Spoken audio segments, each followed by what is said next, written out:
تدبر قرآن امین احسن اصلاحی سورہ مائدہ آیات 41 تا 50۔ اعوذ باللہ من الشیطان الرجیم، بسم اللہ الرحمن الرحیم۔ وَكَيْفَ يُحَكِّمُونَكَ وَعِندَهُمُ التَّوْرَاةُ فِيهَا حُكْمُ اللَّهِ ثُمَّ يَتَوَلَّوْنَ مِن بَعْدِ ذَلِكَ وَمَا أُولَٰئِكَ بِالْمُؤْمِنِينَ۔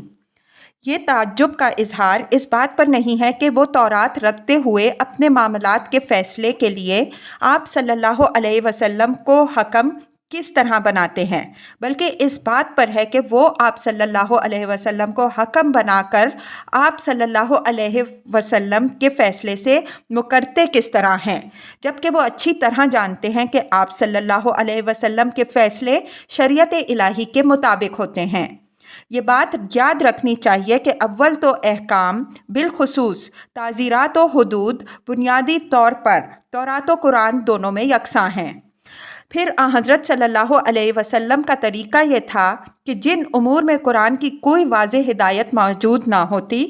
ان میں آپ فیصلہ احکام تورات کے مطابق فرماتے، اور ان یہود کو اچھی طرح علم ہوتا کہ آپ صلی اللہ علیہ وسلم کا فیصلہ تورات کے قانون کے مطابق ہے۔ ایسی حالت میں یہ کیسی بے حیائی اور ڈھٹائی کی بات تھی کہ آپ صلی اللہ علیہ وسلم کو حکم بھی بنایا جائے اور آپ صلی اللہ علیہ وسلم کا فیصلہ اس قانون الہی کے مطابق بھی ہو جس پر ایمان کا دعویٰ ہے، لیکن پھر اس فیصلے سے فرار اختیار کرنے کی کوشش کی جائے۔ تفسیر کی کتابوں میں زنا کے ایک مقدمے کا ذکر ہے جس میں حضرت صلی اللہ علیہ وسلم کا فیصلہ بالکل تورات کے قانون کے مطابق تھا، لیکن علماء یہود نے اس طرح کے معاملات میں امیر اور غریب کے لیے چونکہ الگ الگ ضابطے بنا رکھے تھے، اس وجہ سے وہ تورات کے اصل قوانین کو چھپاتے تھے۔ چنانچہ اس معاملے میں بھی انہوں نے یہی کوشش کی لیکن بالآخر ان کو اصل حقیقت کا اعتراف کرنا پڑا۔ ظاہر ہے کہ یہ روش ہر پہلو سے دعویٰ ایمان کے منافی ہے۔ اول تو آپ صلی اللہ علیہ وسلم کی عدالت میں مقدمہ کو لے جانا ہی اس خواہش کے ساتھ تھا کہ تورات کے قانون سے فرار کی شاید کوئی شکل نکل آئے، لیکن جب وہاں سے کوئی شکل نہیں نکلی تو یہ جانتے بوجھتے کہ آپ صلی اللہ علیہ وسلم کا فیصلہ بالکل تورات کے حکم کے مطابق ہے، اس سے گریز کی کوشش کی۔ فرمایا کہ وَمَا أُولَٰئِكَ بِالْمُؤْمِنِينَ، لیکن یہ لوگ کسی چیز پر بھی ایمان نہیں رکھتے۔ إِنَّا أَنزَلْنَا التَّوْرَاةَ فِيهَا هُدًى وَنُورٌ يَحْكُمُ بِهَا النَّبِيُّونَ الَّذِينَ أَسْلَمُوا لِلَّذِينَ هَادُوا وَالرَّبَّانِيُّونَ وَالْأَحْبَارَ بِمَا اسْتُحْفِظُوا مِنْ كِتَابِ اللَّهِ وَكَانُوا عَلَيْهِ شُهَدَاءَ فَلَا تَخْشَوُا النَّاسَ وَاخْشَوْنِي وَلَا تَشْتَرُوا بِآيَاتِي ثَمَنًا قَلِيلًا وَمَن لَّمْ يَحْكُم بِمَا أَنزَلَ اللَّهُ فَأُولَٰئِكَ هُمُ الْكَافِرُونَ وَكَتَبْنَا عَلَيْهِمْ فِيهَا أَنَّ النَّفْسَ بِالنَّفْسِ وَالْعَيْنَ بِالْعَيْنِ وَالْأَنفَ بِالْأَنفِ وَالْأُذُنَ بِالْأُذُنِ وَالسِّنَّ بِالسِّنِّ وَالْجُرُوحَ قِصَاصٌ فَمَن تَصَدَّقَ بِهِ فَهُوَ كَفَّارَةٌ لَّهُ وَمَن لَّمْ يَحْكُم بِمَا أَنزَلَ اللَّهُ فَأُولَٰئِكَ هُمُ الظَّالِمُونَ۔ إِنَّا أَنزَلْنَا التَّوْرَاةَ فِيهَا هُدًى وَنُورٌ، یہ تورات کی قدر و قیمت واضح فرمائی گئی ہے کہ اللہ نے اس کو اتارا تھا تو بازیچہ اطفال بنانے کے لیے نہیں اتارا تھا، بلکہ زندگی کے اعلیٰ اقدار کے تحفظ کا وسیلہ، خدا اور اس کے نبیوں کے بتائے ہوئے طریقوں کی طرف رہنمائی کا ذریعہ، صراط مستقیم کی ہدایت اور خواہشات و بدعات کی تاریکیوں سے نکالنے والی روشنی بنا کر اتارا تھا۔ يَحْكُمُ بِهَا النَّبِيُّونَ الَّذِينَ أَسْلَمُوا لِلَّذِينَ هَادُوا وَالرَّبَّانِيُّونَ وَالْأَحْبَارَ بِمَا اسْتُحْفِظُوا مِنْ كِتَابِ اللَّهِ وَكَانُوا عَلَيْهِ شُهَدَاءَ۔ یہ تورات کے سچے اور مخلص حاملین کی روش بیان ہوئی ہے کہ کس طرح اللہ کے فرما بردار نبیوں اور مخلص علماء و فقہا خود اس کی اطاعت کرتے اور اس کے قوانین و احکام کے مطابق وہ یہودیوں کے معاملات و مقدمات کے فیصلے کرتے رہے، اور اپنے اندر برابر اس احساس ذمہ داری کو زندہ رکھا کہ وہ خدا کی طرف سے اس کے امین و محافظ اور اس کے گواہ بنائے گئے ہیں۔ اس وجہ سے نہ تو اس میں ان کے لیے کوئی خیانت جائز ہے اور نہ اس کے اظہار و اعلان میں کوئی کوتاہی روا ہے۔ یہ اللہ کا عہد و میثاق ہے جو بہرحال انہیں پورا کرنا ہے۔ یہ آئینہ وقت کے یہود کے سامنے اس غرض سے رکھا گیا ہے کہ وہ اس میں دیکھیں کہ تورات سے متعلق ان پر کیا ذمہ داریاں عائد تھیں، ان کے صالح اسلاف نے ان ذمہ داریوں کو کس طرح نبھایا اور اب انہوں نے کس طرح اس عہد الہی کو بچوں کا کھیل بنا رکھا ہے۔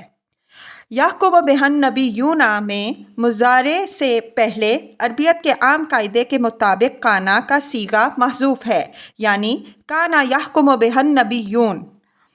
انبیاء اس کے ذریعے سے یہود کے معاملات کا فیصلہ کرتے تھے۔ حکم کے لفظ سے یہ بات صاف ظاہر ہوتی ہے کہ کتاب الہی کا اصل مقصد یہ ہے کہ وہ زندگی کے معاملات و نزاعات میں امر و حکم اور فیصلہ و قضاء کا ذریعہ بنے، اور تمام اجتماعی و سیاسی اور قانونی معاملات اسی کی ہدایت کے مطابق اور اسی کی روشنی میں انجام پائیں۔ اگر اس کی یہ حیثیت باقی نہ رہے بلکہ وہ صرف تبرک بنا کے رکھ چھوڑی جائے، یا اس کے الفاظ کی تلاوت کر لی جائے، یا اس کو صرف مردے بخشوانے کا وسیلہ سمجھ لیا جائے، زندگی کے معاملات و مسائل سے نہ صرف یہ کہ اس کا کوئی تعلق باقی نہ رہے بلکہ صریحاً اس کے احکام کے خلاف احکام و قوانین بنائے جائیں، تو یہ اللہ کی کتاب کے ساتھ مذاق ہے۔ انبیاء کے لیے الذین اسلموا کی صفت سے اس حقیقت کا اظہار ہو رہا ہے کہ یہ انبیاء جو تورات کے احکام کے مطابق یہود کے معاملات کے فیصلے کرتے تھے، صرف دوسروں ہی کے لیے تورات کو واجب العمل نہیں سمجھتے تھے بلکہ خود بھی خدا کے فرما بردار اور تورات کے احکام و قوانین کے پابند تھے۔ اس میں ایک لطیف تعریض ہے ان علماء یہود پر جنہوں نے اول تو تورات کو زندگی کے معاملات سے بالکل بے دخل کر رکھا تھا، اور اگر کسی دائرے میں اس کو جگہ دی بھی تو اس کی نوعیت یہ تھی کہ دوسروں کو تو اس کا حکم دیتے تھے لیکن خود اپنے آپ کو اس کا مخاطب نہیں سمجھتے تھے۔ قرآن مجید نے أَتَأْمُرُونَ النَّاسَ بِالْبِرِّ وَتَنْسَوْنَ أَنفُسَكُمْ کے الفاظ سے ان کی اسی حالت کی طرف اشارہ فرمایا ہے۔ ربانی اور احبار عربی زبان میں اہل کتاب کے لیے استعمال ہوئے ہیں۔ ربانی سے مراد علماء ہیں اور احبار کا غالب استعمال فقہاء کے لیے ہے۔ یہ دونوں الفاظ یہاں اپنے حقیقی مفہوم یعنی علماء حقانی اور دیانت دار و راست باز فقہاء کے لیے استعمال ہوا ہے۔ مطلب یہ ہے کہ جس طرح خدا کے فرما بردار انبیاء ٹھیک تورات کے مطابق لوگوں کے فیصلے کرتے ہیں، اسی طرح حق پرست علماء اور راست باز فقہاء بھی اپنے فتوے اور فیصلے اس کی روشنی میں صادر کرتے رہے ہیں۔ یہاں بھی وقت کے علماء یہود اور ان کے فقہاء کو نہایت لطیف طریقے پر توجہ دلائی کہ تم جن اسلاف کے اخلاف ہو ان میں ایسے لوگ بھی گزرے ہیں جو تمہاری طرح خدا کی کتاب کے معاملے میں چور اور بددیانت نہیں تھے۔ بِمَا اسْتُحْفِظُوا مِنْ کتاب اللہ وَكَانُوا عَلَيْهِ شُهَدَاءَ میں اس ذمہ داری کا بیان ہے جس کے وہ حامل بنائے گئے تھے اور جس کے صحیح احساس ہی نے ان کی ناگیری کی، جس کے سبب سے ان کو کتاب اللہ کا حق ادا کرنے کی توفیق ملی۔ وہ یہ کہ اللہ نے ان کو اپنی کتاب کا محافظ اور امین اور خلق کے سامنے اس کا شاہد اور گواہ بنایا تھا، اور ہر گروہ جو اللہ کی کتاب کا حامل بنایا جاتا ہے وہ در حقیقت اس کا محافظ اور گواہ ہوتا ہے۔ یہ الفاظ بھی وقت کے یہود اور ان کے علماء و فقہاء کو یاد دہانی کرا رہے ہیں کہ وہ ذرا اپنے گریبانوں میں منہ ڈال کر دیکھیں کہ پاسبان ہو کر انہوں نے خدا کے حرم میں کس طرح نقب لگائی ہے اور گواہ ہو کر کس طرح کتمان شریعت میں مہارت دکھائی ہے۔ فَلَا تَخْشَوُا النَّاسَ وَاخْشَوْنِی وَلَا تَشْتَرُوا بِآیَاتِی ثَمَنًا قَلِیلًا۔ عام طور پر مفسرین نے اس ٹکڑے کے اوپر کے سیاق و سباق سے الگ کر کے وقت کے یہود سے خطاب کے مفہوم میں لیا ہے، اگرچہ الفاظ میں یہ مفہوم لینے کی بھی گنجائش ہے، لیکن میرا رجحان اس طرف ہے کہ اس کا تعلق بھی اوپر کے ٹکڑے ہی سے ہے، اور قرآن کے معروف طریقے کے مطابق یہاں اسلوب غائب کے بجائے حاضر کا ہو گیا ہے۔ قرآن مجید میں اس کی مثالیں بکثرت پائی جاتی ہیں کہ بات غائب کے صیغے سے کہتے کہتے اچانک اسلوب حاضر میں آ جاتا ہے۔ یہ تبدیلی کلام میں تنوع بھی پیدا کرتی ہے اور صورتحال کا نقشہ سامنے آ جانے کے سبب سے قاری اور سامع پر اس کا اثر بھی پڑتا ہے۔ مثلاً سورہ انعام میں ہے وَيَوْمَ يَحْشُرُهُمْ جَمِيعًا، یا معشر الجن قد استکثرتم من الانس، اور جس دن جنوں ان سب کو اکٹھا کرے گا، اے جنوں کے گروہ تم نے تو انسانوں میں سے بہتوں کو اپنے دام میں پھنسا لیا۔ پھر آگے ہے وَكَذَلِكَ نُوَلِّي بَعْضَ الظَّالِمِينَ بَعْضًا بِمَا كَانُوا يَكْسِبُونَ یا معشر الجن والانس، اور اسی طرح ہم ظالموں میں سے ایک گروہ کو دوسرے پر ان کے اعمال کی پاداش میں مسلط کر دیتے ہیں۔ اے جنوں اور انسانوں کے گروہ، یہی اسلوب سورہ بقرہ کی آیت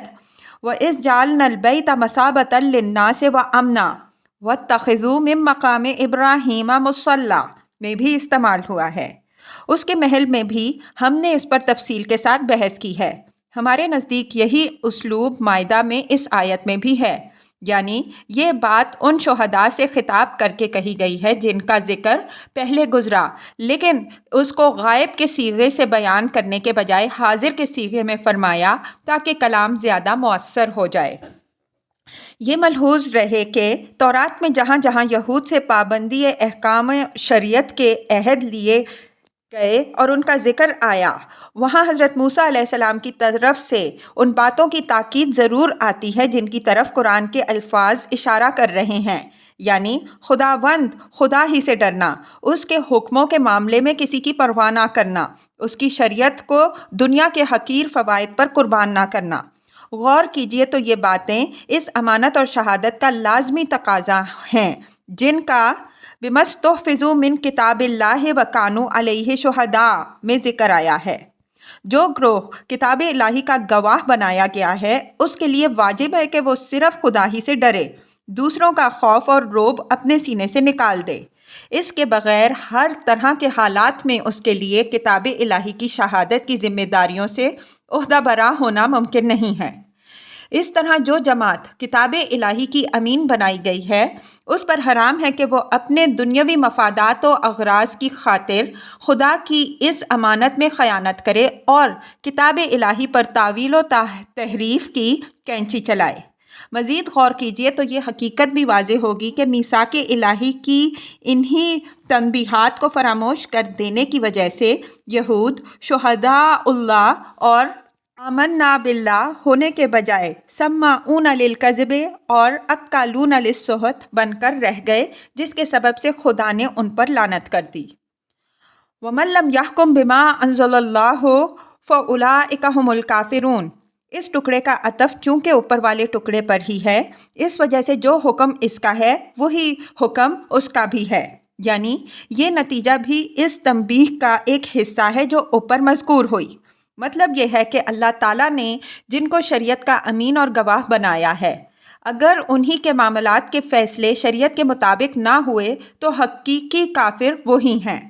اس تاکید اور زور کے ساتھ اس کے کافر قرار دینے کی وجہ وہ اہتمام ہے جو اللہ تعالیٰ نے ان کو اپنی شریعت اور کتاب کی تعلیم دینے، اس کی ذمہ داریوں سے آگاہ کرنے اور اس راہ کے خطرات سے متنبہ کرنے کے لیے فرمایا۔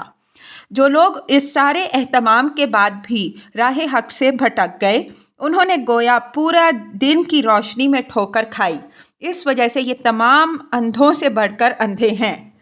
یہ آیت اگرچہ ہے تو یہود سے متعلق، لیکن بعینیہ یہی جرم اگر مسلمانوں کے کسی گروہ سے صادر ہو کہ وہ اختیار و آزادی رکھتے ہوئے کتاب الہی کے مطابق معاملے کا فیصلہ نہ کریں بلکہ علی الاعلان اس سے انحراف اختیار کریں، تو ان کا حکم بھی یہی ہوگا اور یہی ہونا چاہیے۔ آگے اس کی وضاحت آئے گی۔ وَكَتَبْنَا عَلَيْهِمْ فِيهَا أَنَّ النَّفْسَ إِلَى الْآيَةِ، یہ تورات کے اس قانون کا حوالہ ہے جو خروج باب 21 آیات 23 تا 25، احبار باب 24 آیت 20 اور استثناء باب 19 آیت 21 میں مذکور ہے۔ یہ حوالہ اس بات کی تصدیق کے لیے دیا گیا ہے جو اوپر آیت 43 میں مذکور ہوئی ہے کہ تورات میں حدود و تعزیرات کے واضح احکام کی موجودگی میں آخر یہ یہود کس طرح تمہیں حکم بنا کر تمہارے فیصلے سے گریز کرتے ہیں، اور اس سے یہ بات واضح ہوتی ہے کہ دراصل یہ حدود ہی کے معاملات تھے جو یہود کے لیے سب سے زیادہ مذلہ قدم ثابت ہوئے۔ اول تو انہوں نے تحریف کر کے ان کا حلیہ ہی بگاڑ دیا، پھر جو احکام تحریف کی دستبرد سے بچ رہے ان سے بھی فرار کے لیے انہوں نے مختلف قسم کے حلیے نکال لیے۔ فمن تصدق به فهو کفارۃ اللہ میں لہو کے مرجع کے بارے میں اصحاب تعویل کا اختلاف ہے۔ ایک گروہ کے نزدیک اس کا مرجع شخص مجروح ہے، یعنی اگر مجروح اپنے جرم کو بخش دے، اس سے بدلہ نہ لے، تو اس کی یہ نیکی اس کے گناہوں کے لیے کفارہ بنے گی۔ گویا یہ ٹکڑا مجروح کے لیے ترغیب ہے کہ وہ جرم کو معاف کر دے تو یہ بہتر ہے۔ دوسرے گروہ کے نزدیک، جس میں ابن عباس رضی اللہ عنہ، مجاہد رحمہ اللہ اور ابراہیم شعبی وغیرہ شامل ہیں رحمہم اللہ، اس کا مرجع جارح ہے۔ مطلب یہ ہے کہ اگر مجروح اور بصورت قتل اولیاء مقتول مجرم کو معاف کر دے تو یہ معافی مجرم کے لیے کفارہ بن جائے گی، حکومت اس پر کوئی گرفت نہیں کرے گی، اور اگر مجرم توبہ کر لے گا تو عند اللہ بھی یہ معافی اس کے لیے کفارہ بن جائے گی۔ میرا رجحان اسی دوسری تعویل کی طرف ہے۔ قرآن کے الفاظ سے اسی کی تائید ہوتی ہے۔ وَمَن لَّمْ يَحْكُم بِمَا أَنزَلَ اللَّهُ فَأُولَٰئِكَ هُمُ الظَّالِمُونَ۔ اوپر یہی مضمون بیان کرتے ہوئے کافروں کا لفظ آیا ہے، یہاں ظالمون کا لفظ آیا ہے۔ لفظ ظلم ہلکے معنی میں نہیں سمجھنا چاہیے، یہ قرآن میں خدا اور بندوں کے سب سے بڑے حقوق کے تلف کرنے کے لیے بھی استعمال ہوا ہے۔ چنانچہ شرک کو ظلم سے تعبیر فرمایا گیا ہے۔ جو لوگ اللہ کی کتاب اور اس پر عمل کی آزادی رکھتے ہوئے اس کے قانون کو نظر انداز کرتے ہیں، وہ خدا کا بھی سب سے بڑا حق تلف کرتے اور خود اپنے نفس اور اللہ کے دوسرے بندوں کا بھی سب سے بڑا حق تلف کرتے ہیں، اور در حقیقت اصلی ظالم یہی لوگ ہیں۔ یہ آیت بھی اگرچہ یہود کے جرائم کے بیان کے سیاق میں ہے، لیکن یہی جرم مسلمانوں سے صادر ہو جس کی شہادت ہر مسلمان ملک میں موجود ہے، تو میں نہیں سمجھتا کہ اس کا حکم اس سے الگ کس بنیاد پر ہوگا۔ خدا کا قانون تو سب کے لیے ایک ہی ہے۔ یہ آیت قصاص، جیسا کہ ہم نے اوپر اشارہ کیا،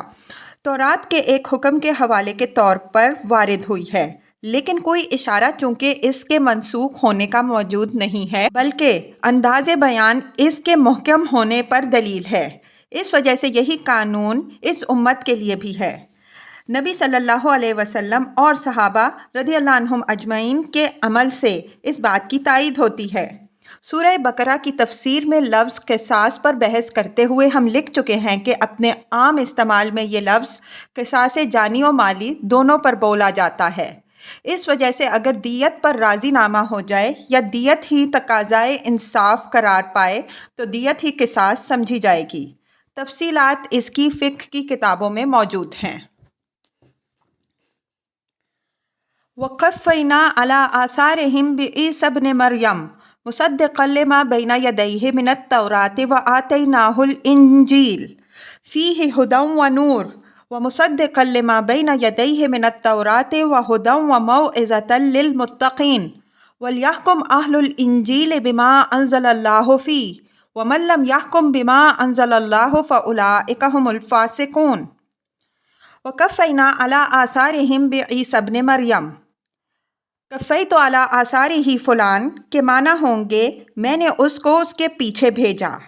مطلب یہ ہے کہ انہی انبیاء کے نقشہ قدم پر جن کا ذکر اوپر گزرا، ہم نے عیسیٰ ابن مریم علیہ السلام کو بھیجا، جو بعینیہ اسی مقصد کے ساتھ آئے جس مقصد کے لیے ان کے پیشرو انبیاء علیہم السلام آئے تھے۔ علی آثارہم کے لفظ سے انبیاء کی دعوت، ان کے مقصد، ان کے مزاج، کردار اور طریقہ کار کی یکسانی اور ان کی باہمی مشابہت کا اظہار ہو رہا ہے۔ یہ چیز من جملہ علامات نبوت کے ہے۔ جس طرح ایک ہی شجرہ طیبہ کے برگ و بار میں مماثلت ہوتی ہے، اسی طرح اس مقدس گروہ کے افراد میں مماثلت ہوتی ہے کہ جو ان میں سے ایک کو پہچان گیا وہ گویا سب کو پہچان گیا۔ ان کی شناخت کے معاملے میں التباس انہی کو پیش آتا ہے جو یا تو اندھے ہوتے ہیں یا اندھے بن جاتے ہیں، جن کے اندر بصیرت ہوتی ہے وہ کبھی دھوکہ نہیں کھاتے۔ وَآتَيْنَاهُ الْإِنجِيلَ فِيهِ هُدًى وَنُورٌ وَمُصَدِّقًا لِمَا بَيْنَ يَدَيْهِ مِنَ التَّوْرَاةِ فِيهِ هُدًى وَنُورٌ کا جملہ چونکہ حال واقع ہوئے ہے، اس وجہ سے مصدقاً کا عطف اس پر موضوع ہوا۔ یہاں حضرت مسیح علیہ السلام اور انجیل دونوں کی شان میں فرمایا کہ مصدقا لما بین یدیہ من التوراۃ۔ اس کی ایک وجہ تو یہ ہے کہ نبی اپنی دعوت اور رسالت سے کوئی الگ چیز نہیں ہوتا۔ دوسری وجہ یہ ہے کہ حضرت مسیح علیہ السلام کی پیشن گوئی ان کے پیشرو انبیاء علیہم السلام کے صحیفوں میں موجود تھی، جس کی آپ علیہ السلام کی بعثت سے تصدیق ہوئی تھی، اور یہ چیز من جملہ آپ کے دلائل نبوت کے تھی۔ تیسری یہ کہ انجیل نے جہاں تک شریعت کا تعلق ہے کوئی نئی شریعت نہیں دی، بلکہ یہود کی بعض بدعات کی اصلاح کے ساتھ پوری سابق شریعت کی تصدیق کر دی۔ وَلْيَحْكُمْ أَهْلُ الْإِنْجِيلِ بِمَا أَنزَلَ اللَّهُ، اوپر ہم نے جو محل فَلَا تَخْشَوُا النَّاسَ وَاخْشَوْنِی والے جملے کا قرار دیا ہے، وہی محل ہمارے نزدیک یہاں اس جملے کا ہے، یعنی اہل انجیل کو انجیل دیتے وقت یہ ہدایت دی گئی کہ وہ اپنے معاملات کے فیصلے کتاب اللہ کے مطابق کریں، ورنہ وہ فاسق ٹھہریں گے۔ مقصود اس کا، جیسا کہ ہم نے اشارہ کیا، یہ واضح کرنا ہے کہ خدا نے اپنی جو کتاب بھی اتاری اسی مقصد سے اتاری کہ زندگی کے معاملات و نزاعات میں لوگ اس کو حکم بنائیں، نہ اس لیے کہ جزدان میں لپیٹ کر بالائے طاق رکھ دیں اور آپس میں جو قضیے پیدا ہوں ان کو طاغوت کے پاس لے جائیں یا ان کو طے کرنے کے لیے من مانے طریقے ایجاد کریں۔ بعض لوگوں نے وَلْيَحْكُمْ کو لِيَحْكُمْ پر بھی پڑھا ہے۔ ہمارے نزدیک قرأت کے اس قسم کے سارے اختلافات تعویل کے اختلاف کی حیثیت رکھتے ہیں۔ ان لوگوں نے اپنی اس قرأت سے بھی یہی بات سمجھانی چاہیے کہ اہل انجیل کو بھی انجیل اس لیے دی گئی تھی کہ یہ اس کی روشنی میں اپنے معاملات کے فیصلے کریں۔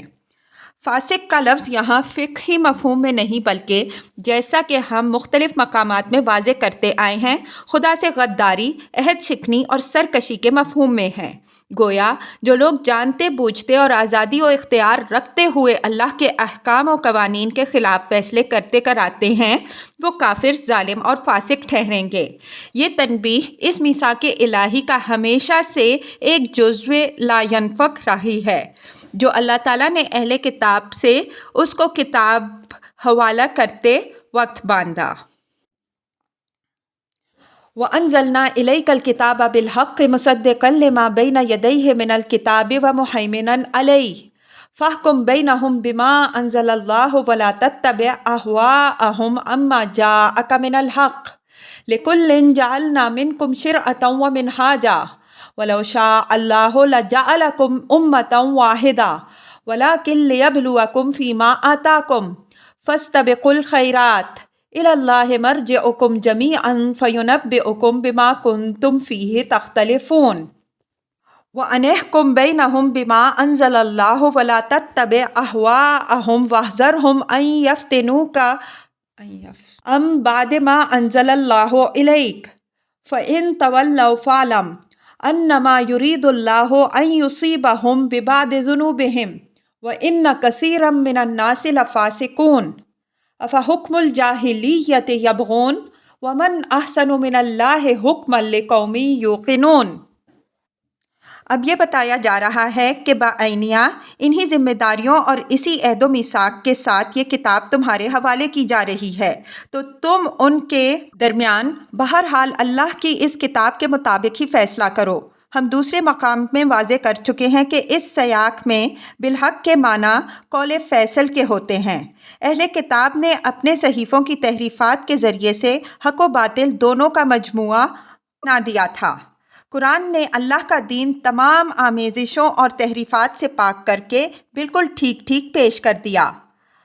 مصدقاً کی تعویل مختلف مقامات میں گزر چکی ہے۔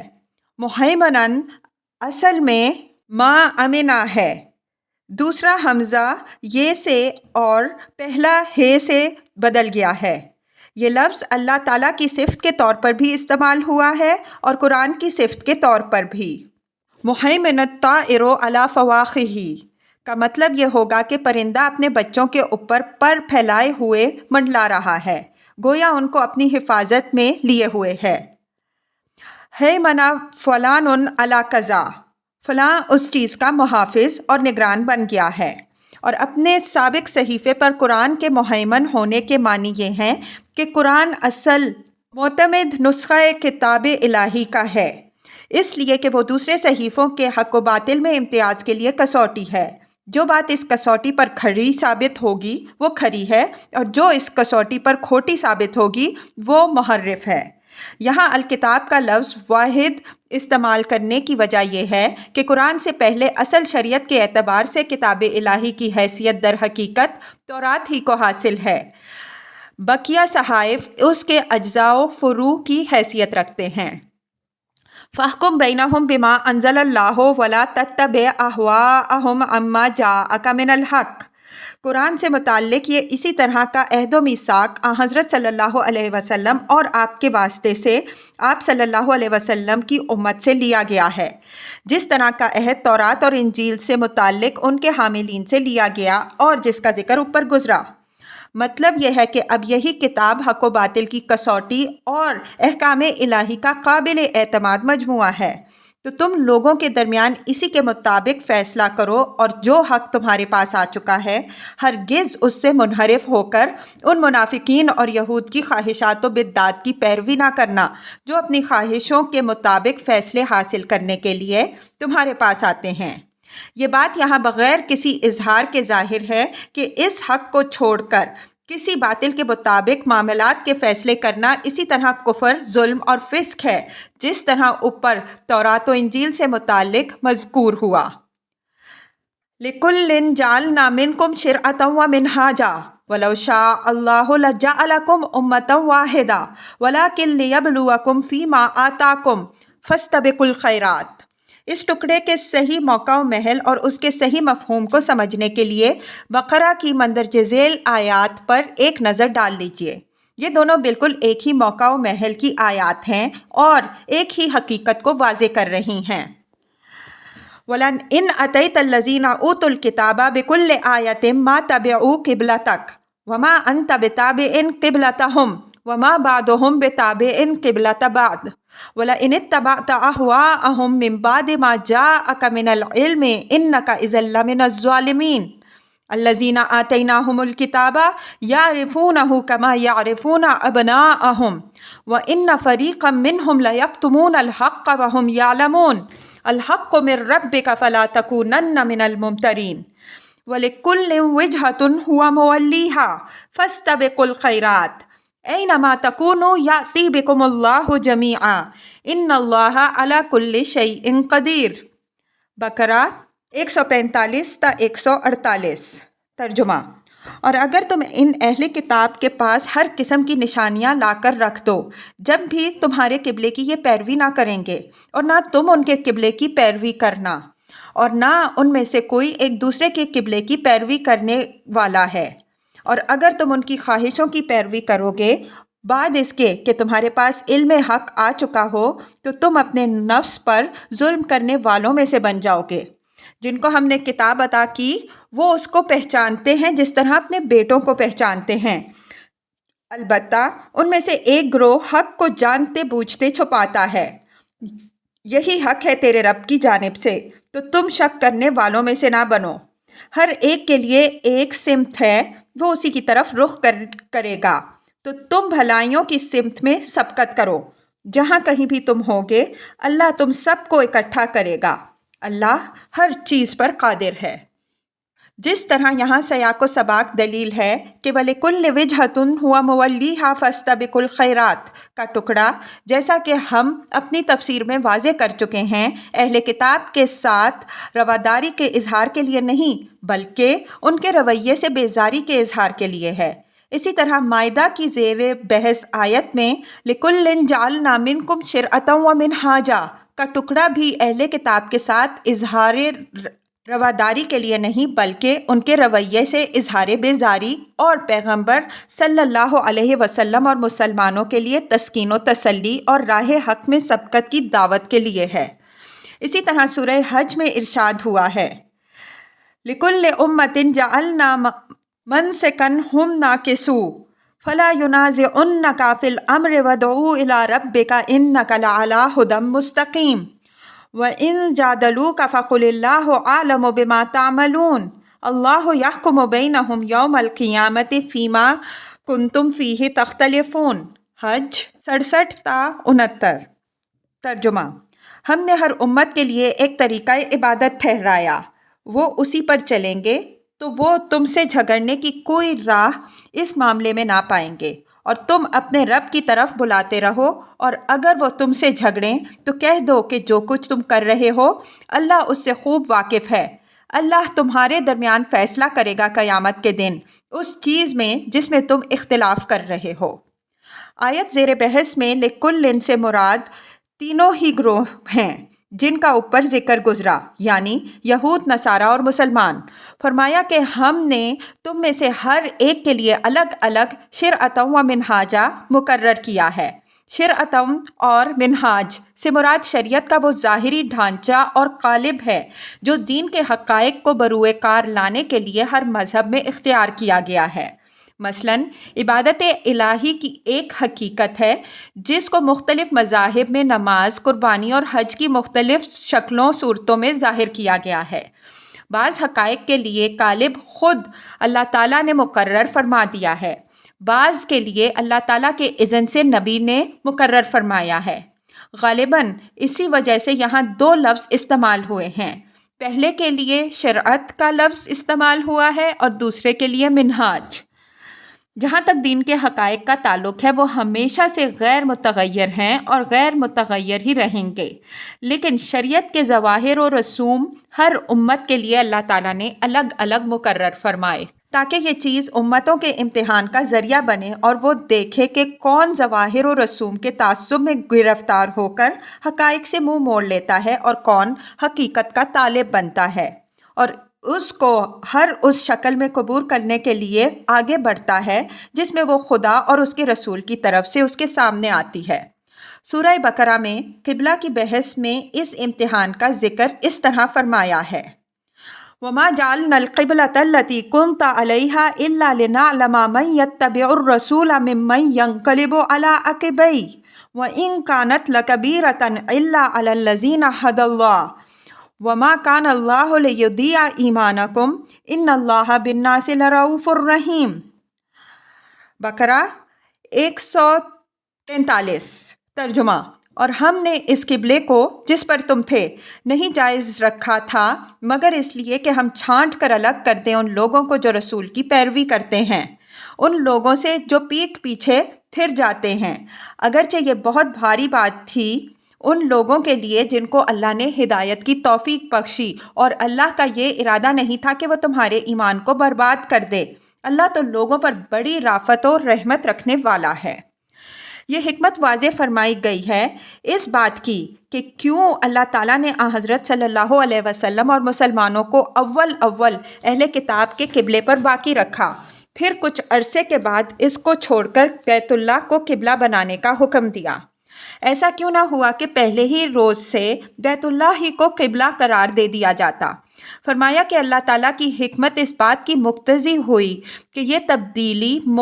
مخلصین اور منافقین کے درمیان امتیاز کا ذریعہ بنے۔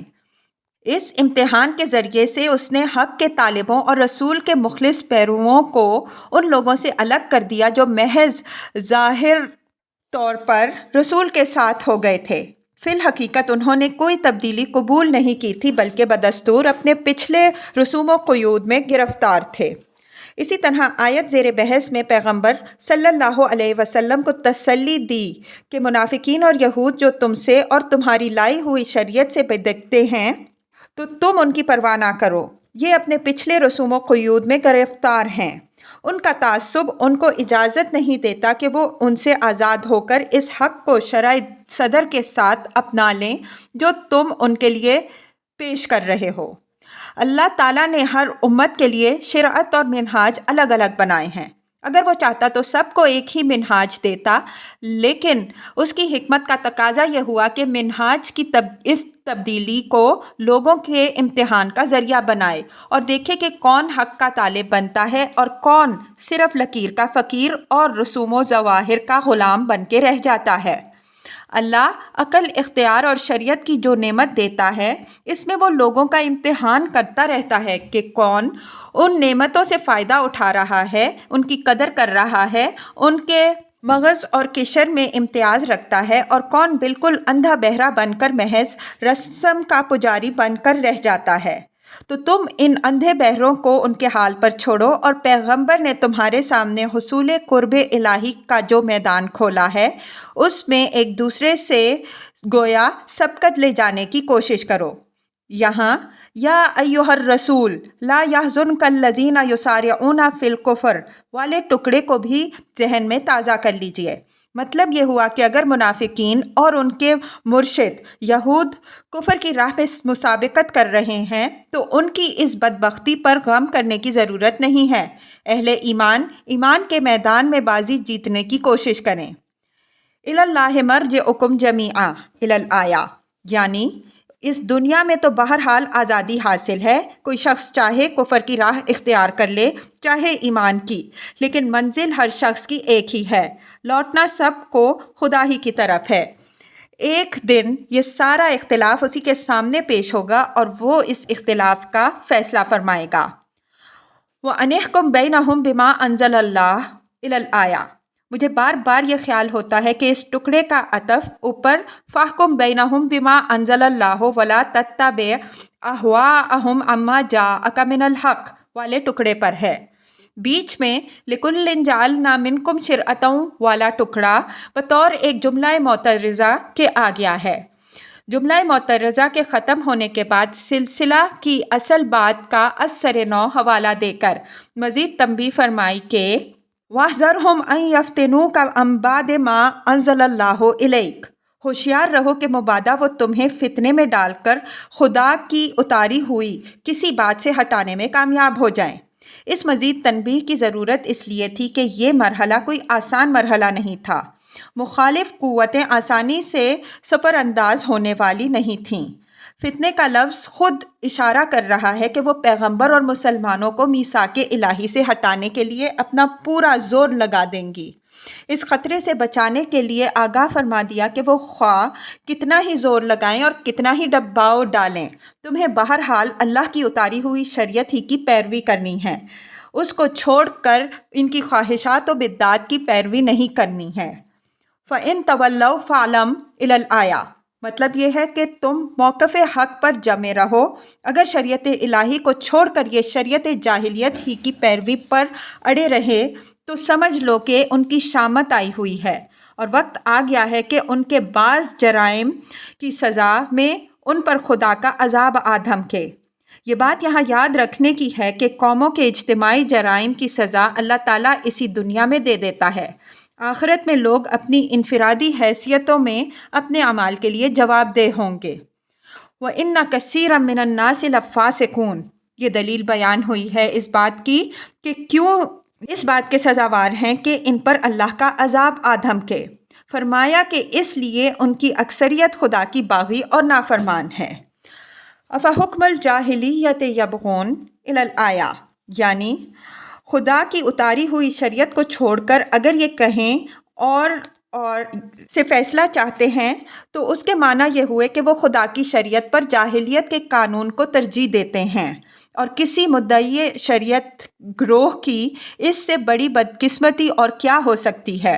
جو لوگ خدا اور آخرت پر یقین رکھتے ہیں ان کے لیے خدا کے قانون اور خدا کے فیصلے سے بڑھ کر کس کا قانون اور کس کا فیصلہ ہو سکتا ہے؟ اگر ان کے نزدیک کوئی اور قانون خدا کے قانون سے بڑھ کر ہے تو اس کے معنی یہ ہیں کہ ان کو خدا اور آخرت کسی چیز پر بھی یقین نہیں ہے۔ یہاں یہ بات ملحوظ رکھنے کی ہے کہ حکم الجاہلیہ کا لفظ ما انزل اللہ کے بالمقابل استعمال ہوا ہے، اس وجہ سے ہر وہ قانون جو خدا کے اتارے ہوئے قانون کے خلاف ہے وہ جاہلیت کا قانون ہے، خواہ وہ قرون مظلمہ کی تاریکی میں وجود پذیر ہوا ہو یا 20ویں صدی کی روشنی میں۔